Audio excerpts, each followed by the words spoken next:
You've probably heard the term inner child work thrown around, but what does that actually mean? What does it look like when you're actually doing it? Well, today we're going to pull back the curtain and explore how one hypnotherapist guides people through this incredibly powerful process, step by step. Let's dive in. So here's our game plan. First, we'll get a clear definition of what this work is. Then, we'll walk through the visualized journey to a park. We'll see how the difficult but necessary conversations happen and really get to the heart of the goal, integration.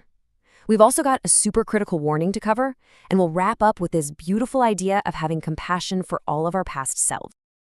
All right, so what exactly is this work? The very first thing you need to understand is the context. The specific approach we're talking about here happens within a guided, hypnotic state. This isn't just about closing your eyes and daydreaming. It's a focused, therapeutic journey with a very specific purpose.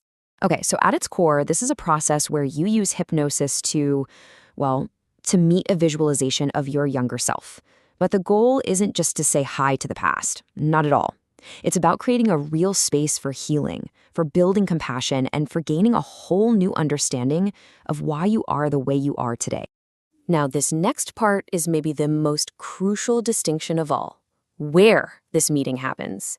The practitioner actually calls this safe, imagined space Hypnoland, and they do that to make it crystal clear that this is not about reliving actual memories. The whole point is to meet your younger self in a totally safe, newly created environment. So what does that trip into Hypnoland actually feel like? Well, it's not random. It unfolds in a few very deliberate steps. It all starts, of course, by entering a hypnotic state. Then, the therapist guides you to imagine a calm, neutral, and safe place. A park is a really common one. You see yourself sitting on a bench, and nearby, there's a child playing. After a moment, you realize that child is you, just younger.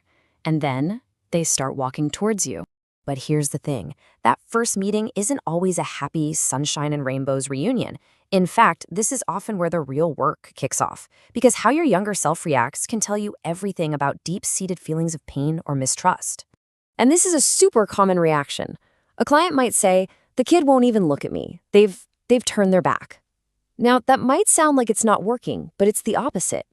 That's the single most important piece of information you could get. It's a signal that there's a wound there that needs your attention. And this question, this is the key that unlocks the entire conversation. It immediately shifts the focus. It's not, why are you being difficult? It's, what happened to you that made you not trust me, your future self? It's the real starting point for getting to the root of that disconnect. From that moment on, the therapist helps build a bridge with really targeted questions. Things like, what does that child want to tell you? What did they desperately need to hear back then? And if you find yourself being critical of that child, the therapist might ask this incredibly powerful question. Whose words are you actually saying? Because, so often we're just echoing criticism we heard from someone else a long, long time ago. And all of this whole process, it leads us to the ultimate purpose of the work. See, it's not about having a nice chat and then leaving that little kid behind in the park. The real goal is so much bigger, so much deeper. It's integration. The practitioner warns against this idea of leaving a part of yourself playing in a room forever. That represents a fractured self, right? The actual goal B, is integration. It's about bringing all those parts of you together so you can be a unified whole person right here in the present. At the end of the day, true healing comes from this feeling of wholeness. It's about going back and collecting all those scattered pieces of yourself from the past and bringing them home, right here, into the person that you are today. Okay, we have to pause here and address something extremely important. The source material for this explainer gives a very, very stark warning about the potential dangers of this work if it's done wrong. There is a clear ethical line that cannot be crossed. And that danger, in 2 words, is false memories. This is the single biggest risk, and it's the entire reason for all those safety protocols we just talked about, like meeting in Hypnoland. Here's the deal. When a therapist tries to guide a client back into an actual memory, that's a process called regression. The risk of accidentally creating a memory of something that never, ever happened is incredibly high. And here's the terrifying part. Once that false memory is created, it feels 100% real to the client. And the source is emphatic about this.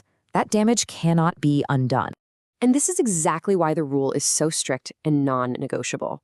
You always meet these parts of yourself on neutral ground, an imaginary park, a beach, a forest, anywhere but inside a specific memory. It's the ultimate safeguard that protects the client from the irreversible harm of false memory creation. So finally, let's zoom out a little bit. Because while we call it inner child work, the exact same principle applies to every single version of you that has ever existed.